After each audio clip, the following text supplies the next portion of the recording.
Hello everyone. Now in this video lecture we are going to start to discuss that is mechanism of absorption of water. And in previous video we already talked about the path of water across the root. That is from the epiblemma up to the xylem in the stellar region. So you know very well about the path of water across the root, that is two pathways. First is apoplast, then second is symplast. So these two pathways is used for the water across the root. So now in this video we discuss about the mechanism of absorption of water.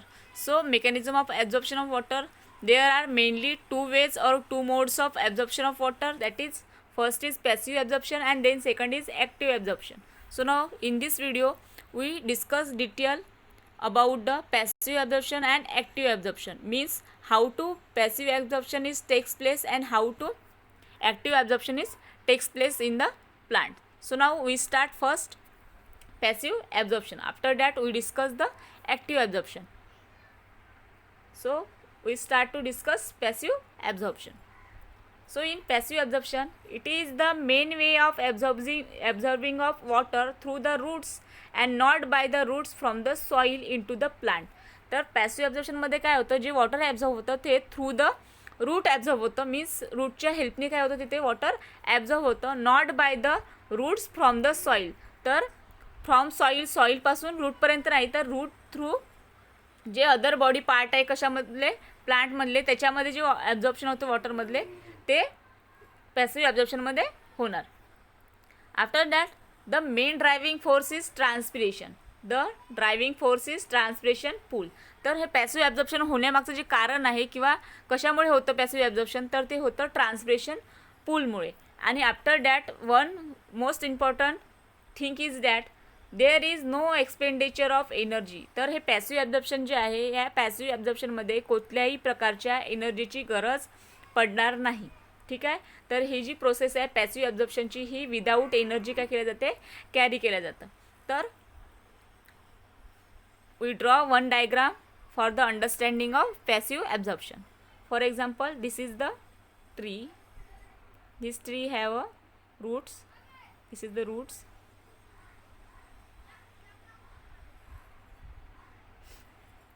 And this tree also have the leaves also. So in passive absorption मध्ये काय होतं, transpiration पूल जे आहे तो driving force आहे, means transpiration पूल होत असल्यामुळे इथे काय होतं, हे जे पॅसिव्ह ॲब्झॉर्प्शन आहे हे कॅरी केलं जातं. तर ट्रान्सपिरेशन पूल कशामुळे होतं, तर आपल्याला माहिती आहे की जे ल्यूज आहे त्या ल्यूजचं काय होतं, ट्रान्सपिरेशन होतं. का बरं, आणि ट्रान्सपिरेशन कोणत्या टाईममध्ये होतं, डे टाईममध्ये ट्रान्सपिरेशन होतं. ठीक आहे. तर डे टाईममध्ये ट्रान्सपिरेशन होतं. तर ट्रान्सपिरेशन होत असल्यामुळे काय होतं, हे जे ल्यूज आहे या ल्यूजमधून स्टोमॅटा ओपन असतं. डे टाईमला स्टोमॅटा ओपन असतं आणि स्टोमॅटा ओपन असल्यामुळे इथे काय होतं, वॉटरचं ट्रान्सपिरेशन होतं, मीन्स वॉटर जे आहे ते वेपरच्या फॉर्ममध्ये काय होतं, ल्यूजच्या बाहेर येतं. आता वॉटर ल्यूजच्या बाहेर येत असल्यामुळे इथे काय होतं, ट्रान्सपिरेशन होतं. ट्रान्सपिरेशन होत असल्यामुळे जे ल्यूजमध्ये काय आहे, मिझोफिल सेल जे आहे त्या म्युझोफिल सेलमध्ये काय होतं, H2O कमी होऊन जातं. ठीक आहे. मिझोफिल सेलमध्ये H2O काय होऊन जातं, डिक्रीज होऊन जातं. का बरं डिक्रीज होतं, कारण इथे काय होतं, ल्यूजचं ट्रान्सपिरेशन होतं आहे. ट्रान्सपिरेशनमध्ये काय होतं, वॉटर जे आहे त्याचं काय होतं, व्हेपरायझेशन होतं आणि व्हेपरायझेशन थ्रू वॉटर जे आहे ते लॉस होतं. वॉटर लॉस होत असल्यामुळे मिझोफिल सेलमध्ये वॉटरची जी आहे कमतरता होते, मीन्स वॉटर जे आहे ते काय होतं, डिक्रीज होतं, वॉटरची लेवल डिक्रीज होतं. आणि वॉटरची लेवल्स डिक्रीज होत असल्यामुळे इथे काय होतं, या मिझोफिल सेल जे आहे या मिझोफिल सेलमध्ये DPD जो आहे, डिफ्युजन प्रेशर डिफिजिट जो आहे, डिफ्युजन प्रेशर डिफिजिट जो आहे हे काय होतं, इन्क्रीज होतं. ठीक आहे. DPD इन्क्रीज होतं, मीन्स सक्शन प्रेशर जे आहे ते सक्शन प्रेशर काय होतं, इथे इन्क्रीज होतं. आणि सक्शन प्रेशर इन्क्रीज होत असल्यामुळे इथे जे वॉटर पोटेन्शियल आहे, मिझोफिल सेलचं जे वॉटर पोटेन्शियल आहे, वॉटर पोटेन्शियल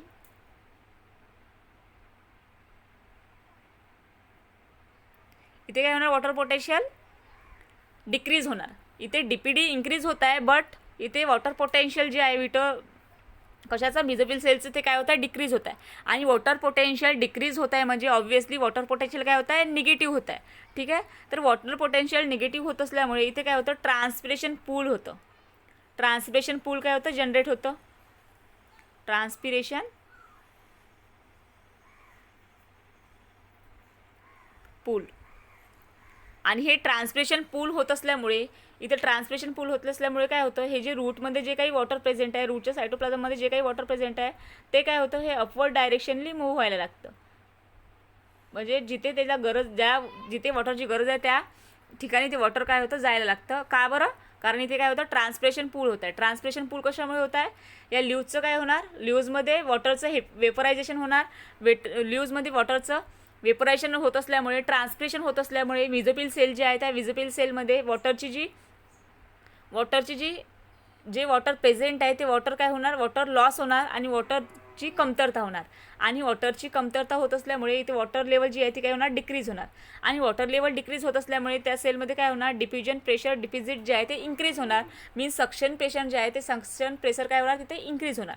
आणि सक्शन प्रेशर इन्क्रीज होत असलं तरी वॉटर प्रेशर जे आहे किंवा वॉटर पोटेन्शियल जे आहे ते काय होणार, डिक्रीज होणार. आणि वॉटर पोटेन्शियल डिक्रीज होत आहे म्हणजे ऑब्व्हियसली काय होतं, वॉटर पोटेन्शियल निगेटिव्ह होत आहे. आणि वॉटर पोटेन्शियल निगेटिव्ह होत असेल तर इथे काय होणार, ट्रान्सपिरेशन पूल जनरेट होणार. मी जे वॉटर प्रेझेंट आहे कशामध्ये, रूटमध्ये, ते रूटमधलं जे वॉटर आहे ते काय होणार, अपवर्ड डायरेक्शननी मूव्ह व्हायला लागेल. याला म्हटलं जाते ट्रान्सपिरेशन पूल. आता ट्रान्सपिरेशन पूल का बरं होत आहे, कारण इथे काय आहे, हे जे स्टेम आहे किंवा जे ल्यूज आहे ते ल्यूजमध्ये काय आहे, वॉटरचं कॉन्सन्ट्रेशन कसं आहे, कमी आहे. तर वॉटर कॉन्सन्ट्रेशन कशामध्ये कमी आहे, स्टेममध्ये कमी आहे. आणि वॉटर कॉन्सन्ट्रेशन हाय कुठे आहे, रूटमध्ये आहे. रूटमध्ये वॉटर कॉन्सन्ट्रेशन जास्त आहे आणि स्टेममध्ये वॉटर कॉन्सन्ट्रेशन कमी आहे. तर आपल्याला माहिती आहे की वॉटर कॉन्सन्ट्रेशन कमी जास्त असेल तर water always move from their its higher concentration to its lower concentration. म्हणून काय होणार, या रूटमधून वॉटर जे आहे ते स्टेममध्ये काय व्हायला लागेल, मूव्ह व्हायला लागेल. का बरं, कारण इथे ट्रान्सपिरेशन पूल डेव्हलप झाला आहे. ट्रान्सपिरेशन पूल डेव्हलप झाल्यामुळे रूटमधलं जे वॉटर आहे ते काय होईल, स्टेममध्ये जाईल. आणि आफ्टर दॅट रूटमधलं वॉटर स्टेममध्ये गेल्यानंतर स्टेम जे रूट आहे त्या रूटमध्ये वॉटर राहणार नाही. तेव्हा काय होईल, तर आपल्याला माहिती आहे की रूट जे आहे ते कुठे प्रेझेंट असतं, हे रूट आहे. For example this is the root, this root present in a soil. तर याच्या अराउंड काय असेल, सॉईल असेल. ठीक आहे, दिस इज द रूट, या रूटच्या अराउंड काय असेल, सॉईल असेल. ठीक आहे, ही सॉईल आहे. त्या सॉईलमध्ये काय प्रेझेंट आहे, हाय कॉन्सन्ट्रेशन आहे कशाचं, वॉटरचं. आणि इथे जे रूट आहे, रूटमध्ये वॉटरचं कॉन्सन्ट्रेशन कसं आहे, लो आहे. आणि सॉईलमध्ये वॉटरचं कॉन्सन्ट्रेशन काय आहे, हाय आहे. तर आपल्याला ऑलवेज माहिती आहे की वॉटर जे आहे ते कसं मूव्ह होतं, its high concentration to its low concentration. Means ज्या सॉईलमध्ये वॉटर प्रेझेंट आहे ते सॉईलमधलं वॉटर अगेन काय होईल, या रूटमध्ये काय होईल, जायला लागेल. मीन्स ट्रान्सफर होईल किंवा मूव्ह होणार. तर हे कशामुळे होतं, सगळं ट्रान्सपिरेशन पूलमुळे होतं.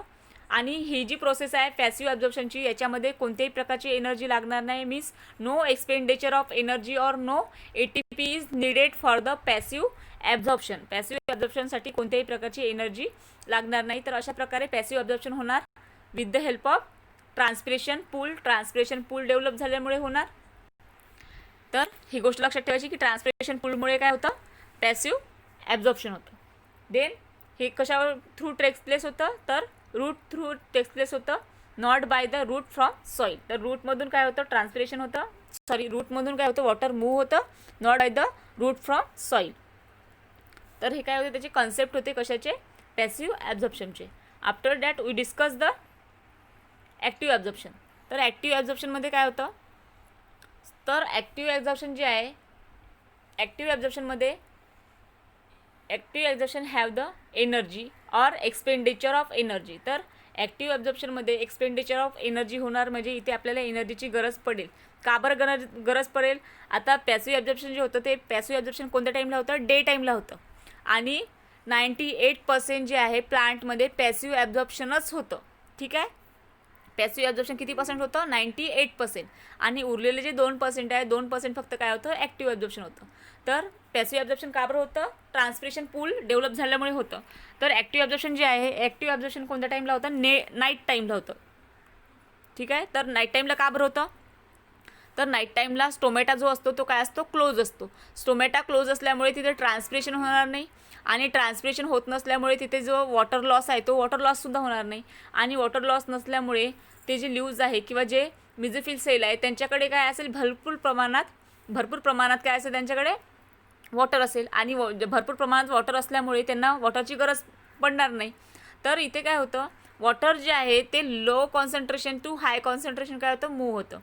तर याच्यामुळे आता हे ॲक्टिव्ह ॲब्झॉर्प्शन होतं कशामुळे हे बघू आपण. तर ॲक्टिव्ह ॲब्झॉर्प्शनसाठी सुद्धा आपण एक डायग्राम कन्सिडर करू. डायग्रामवरून तुम्हाला समजेल की ॲक्टिव्ह ॲब्झॉर्प्शन जे आहे ते कशा प्रकारे होतं.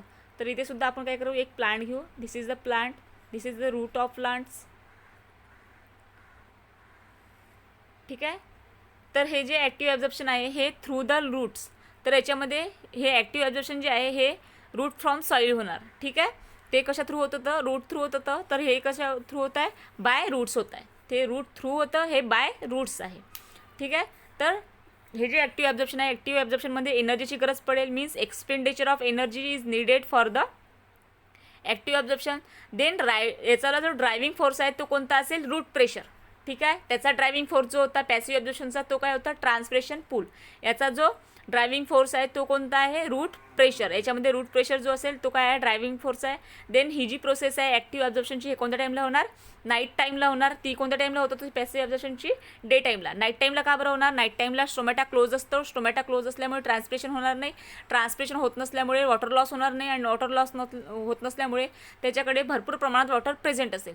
तरीसुद्धा रूटमध्ये रूट प्रेशर डेव्हलप होत असल्यामुळे जे वॉटर आहे रूटकडे ऑलरेडी काय जास्त प्रमाणात वॉटर आहे, हाय अमाऊंट ऑफ वॉटर आहे, हाय कॉन्सन्ट्रेशन आहे वॉटरचं. तरीसुद्धा रूटमधून सॉईलकडे काय होतं, वॉटर जे आहे ते काय होतं, ॲब्झॉर्ब होतं. का बरं ॲब्झॉर्ब होतं, कारण इथे काय होतं, रूट प्रेशर डेव्हलप होतं. आता सॉईल जे आहे या सॉईलमध्ये वॉटर जे प्रेझेंट आहे ती वॉटर कसं आहे, कमी आहे. कॉन्सन्ट्रेशन कसं आहे वॉटरचं, सॉईलमध्ये कमी कॉन्सन्ट्रेशन आहे. आणि हे जे रूट आहे रूटकडे वॉटरचं कॉन्सन्ट्रेशन कसं आहे, हाय आहे. तरीसुद्धा इथे वॉटर काय होतं, नाईट टाईमला सॉईलकडून रूटकडे काय होतं, ट्रान्सफर होतं किंवा मूव्ह होतं. From its lower concentration to from its higher concentration काय होतं, वॉटर मूव्ह होतं. आणि जर वॉटर लो कॉन्सन्ट्रेशनकडून हाय कॉन्सन्ट्रेशनकडे काय होत असेल, मूव्ह होत असेल, तर इथे कशाची गरज पडते, त्यांना ATPची गरज पडते, मीन्स एनर्जीची गरज पडते. जोपर्यंत एनर्जी यूज करणार नाही तोपर्यंत वॉटर जे आहे हे low concentration to high concentration काय होणार नाही, मूव्ह होणार नाही. आणि हे वॉटर का बरं मूव्ह होतं, कारण इथे काय होतं, रूट प्रेशर डेव्हलप होतं. कशामध्ये, रूटमध्ये रूट प्रेशर डेव्हलप होतं. तर रूट प्रेशर डेव्हलप होत असल्यामुळे वॉटर जे आहे ते low concentration to high concentration काय करणार, मूव्ह करणार. आणि इथे कशाची गरज असेल, एनर्जीची गरज असेल. ठीक आहे. तर अशा प्रकारे काय होतं, ॲक्टिव्ह ॲब्झॉर्प्शन होतं. तर ॲक्टिव्ह ॲब्झॉर्प्शन आणि पॅसिव्ह ॲब्झॉर्प्शनमध्ये एक डिफरन्स लक्षात ठेवायचा. सगळ्यात पहिलं जे ॲक्टिव्ह ॲब्झॉर्प्शन आहे हे कशा थ्रू होतं, बाय रूट्स. ठीक आहे. Active absorption by roots, passive absorption through roots. ठीक आहे. हा एक डिफरन्स झाला. Then second difference is passive absorption is due to the transpiration pool, active absorption is due to the root pressure. तर passive absorption कशा through होणार, तर ट्रान्सप्रेशन का बरं होणार, कारण ते काय होतं आहे, ट्रान्सप्रेशन पूल डेव्हलप होतं आहे, त्याच्यामुळे काय होणार, पॅसिव्ह ॲब्झॉर्प्शन होणार. आणि ॲक्टिव्ह ॲब्झॉर्प्शन जो आहे, ॲक्टिव्ह ॲब्झॉर्प्शन का बरं होणार, कारण तिथे काय होतं आहे, रूट प्रेशर डेव्हलप होत आहे. आफ्टर दॅट पॅसिव्ह ॲब्झॉर्प्शन जे आहे ते डे टाईमला होणार आणि ॲक्टिव्ह ॲब्झॉर्प्शन जे आहे ते नाईट टाईमला होणार. तर हे तीन काय मेन डिफरन्स आहे ॲक्टिव्ह ॲब्झॉर्प्शन आणि passive ॲब्झॉर्प्शनमधले. After that we discuss the active absorption may be of two kinds of absorption. Active absorption जे आहे ते अगेन टू टाईपचं आहे, that is osmotic and non osmotic. तर ॲक्टिव्ह ॲब्झॉर्प्शनमध्ये दोन टाईप आहे, अगेन ऑस्मोटिक ॲक्टिव्ह ॲब्झॉर्प्शन आणि non osmotic active absorption. तर आपण फर्स्ट बघू ऑस्मोटिक ॲब्झॉर्प्शन. तर ऑस्मोटिक ॲब्झॉर्प्शन जे होतं हे प्रपोज केलं होतं कोणत्या सायंटिस्टनी, अल्टकिन्स आणि प्रिस्टली. तर हे दोन सायंटिस्ट जे होते यांनी 1922 propose that water is absorbed from soil into xylem of root according to the osmotic gradient. तर यांनी काय प्रपोज केलं होतं की जे वॉटर ॲब्झॉर्ब होत आहे from soil into xylem of the root according to the osmotic gradient. तर ऑस्मोटिक ग्रॅडियंटनुसार काय होतं इथे, जे ॲक्टिव्ह ॲब्झॉर्प्शन आहे ऑस्मोटिक ॲब्झॉर्प्शनचं ते होतं. Then to create osmotic condition. तर ह्या ऑस्मोटिक ॲब्झॉर्प्शनमध्ये काय होतं, ते ऑस्मोटिक कंडिशन क्रिएट करतं. There is expenditure of energy, आणि याच्यामध्ये काय होतं, एनर्जी जी आहे ती लागतं, एनर्जीचं एक्सपेंडिचर होतं. But such absorption does not directly required and expenditure of energy. But हे जे ॲब्झॉर्प्शन आहे ऑस्मोटिक ॲब्झॉर्प्शन याच्यामध्ये डायरेक्टली एक्सपेंडिचर ऑफ एनर्जी होणार नाही, याच्यामध्ये स्लोली एक्सपेंडिचर ऑफ एनर्जी होईल. After that next a gradient of DPD develops from the cells of epiblema to pericycle due to the activity of living cell of root. तर याच्यामध्ये काय होणार, DPD जे आहे डिफ्युजन प्रेशर डिपॉझिटचं ग्रॅडियंट जे आहे ते डेव्हलप्ड होणार कशामध्ये, एपिब्लेमा टू पेरिसायकलच्या मधात जेवढ्या सेल आहे त्याच्यामध्ये डेव्हलप होणार हे ग्रेडियंट कशाचं, डिपीडीडचं इन लिव्हिंग सेल ऑफ रूटच्या लिव्हिंग सेलमध्ये. As the process is continuous, आणि ही जी प्रोसेस आहे ही कशी असेल, कंटिन्युअस प्रोसेस असेल. Hydrostatic pressure called as the root pressure. आणि याच्यामध्ये काय होणार, रूट प्रेशर डेव्हलप होणार. रूट प्रेशर डेव्हलप होत असल्यामुळेच काय होणार इथे ऑस्मोटिक ॲब्झॉर्प्शन जे आहे ते होणार. After that this root pressure force water from pericycle to xylem. आणि हे जे रूट प्रेशर डेव्हलप झालं आहे हे रूट प्रेशर काय करेल, जे वॉटर पेरिसायकलमध्ये प्रेझेंट आहे ते पेरिसायकल टू झायलेम काय करेल, फोर्स करेल. Then upward to the stem. आणि आफ्टर दॅट ते जे वॉटर आहे ते xylem to upward to the stem काय होणार, मूव्ह होणार. कशामध्ये, ऑस्मोटिक ॲब्झॉर्प्शनमध्ये. आता नॉन ऑस्मोटिक ॲब्झॉर्प्शनमध्ये काय होणार, तर नॉन ऑस्मोटिक ॲब्झॉर्प्शन जे आहे ते कोणी प्रपोज केलं होतं, क्रॅमर अँड थायमॅन इन 1959मध्ये प्रपोज केलं होतं. Propose this theory. तर ही जी थेरी होती नॉन ऑस्मोटिक ॲब्झॉर्प्शनची कोणी प्रपोज केली होती, क्रॅमर अँड थायमॅननी इन 1959मध्ये. Then sometimes water is absorb from soil against the concentration gradient. तर याच्यामध्ये काय होतं म्हणते, काही वेळा असं होतं की वॉटर जे आहे ते against the gradient from soil काय केलं जातं, ॲब्झॉर्ब केलं जातं. Such absorption required expenditure of energy release during respiration. आणि हे जे ॲब्झॉर्प्शन आहे नॉन ऑस्मोटिक ॲब्झॉर्प्शन, याच्यामध्ये काय होतं, जे एनर्जी आहे ती काय केली जाते, इथे एनर्जी गरजेची असते. म्हणजे जे एनर्जी प्रेझेंट आहे ते एक्सपेंडिचर ऑफ एनर्जी आहे हे इथे होणार कधी, ड्युरिंग द रेस्पिरेशन. ज्यावेळेस रेस्पिरेशन होणार त्यावेळेस डायरेक्टली जी एनर्जी प्रोड्यूस होईल ती डायरेक्ट एनर्जी इथे काय केलं जाईल, एक्सपेंडिचर केलं जाईल. कशामध्ये, नॉन ऑस्मोटिक ॲब्झॉर्प्शनमध्ये. Then poor supply of oxygen retard water absorption. आणि जो पुअर सप्लाय ऑफ ऑक्सिजन आहे याच्यामुळे सुद्धा काय होणार, जे वॉटर ॲब्झॉर्प्शन आहे ते रिटार्ड होणार. Then after that moreover low temperature retard water uptake because of decrease in the rate of respiration. तर जे टेम्परेचर आहे, लो टेम्परेचरसुद्धा काय करेल, वॉटर अपटेकला रिटार्ड करेल because of the decrease in rate of respiration. रेस्पिरेशनचा रेट जो आहे ते डिक्रीज होत आहे. तर रेस्पिरेशनचा रेट डिक्रीज होत असल्यामुळे इथे वॉटरसुद्धा काय होईल, कमी प्रमाणात काय होणार, अपटेक होणार. का बरं, कारण इथे म्हटलं आहे की जे रेस्पिरेशन होतं, रेस्पिरेशनमधून डायरेक्टली प्रोड्यूस होणारी जी एनर्जी आहे ती डायरेक्टली काय केली जाते, या नॉन ऑस्मोटिक ॲब्झॉर्प्शनमध्ये यूज केलं जातं. जर इथे काय होत असेल, इथे लो टेम्परेचर असेल तर लो टेम्परेचरमध्ये वॉटर जे आहे रेस्पिरेशन होणार नाही. आणि रेस्पिरेशन होत नसलं तर ते वॉटर जे आहे ते डायरेक्टली काय होणार नाही, तिथे अपटेक होणार नाही. After that use of metabolic inhibitors also retard the rate of respiration and दस द वॉटर अपटेक. आणि जे मेटाबॉलिक इनहिबिटर्स आहे ते सुद्धा काय करतं, जे रेस्पिरेशनचा रेट आहे किंवा वॉटर अपटेकचा रेट आहे तो सुद्धा काय करून टाकतो, रिटार्ड करतो. कोण, मेटाबॉलिक इनहिबिटर. तर अशा प्रकारे काय होतं, हे नॉन ऑस्मोटिक ॲब्झॉर्प्शन होतं. तर या व्हिडिओमध्ये आपण काय बघितलं, तर in this video we discuss active absorption and passive absorption and difference between active and passive absorption. So now I hope you understand this lecture. So thank you.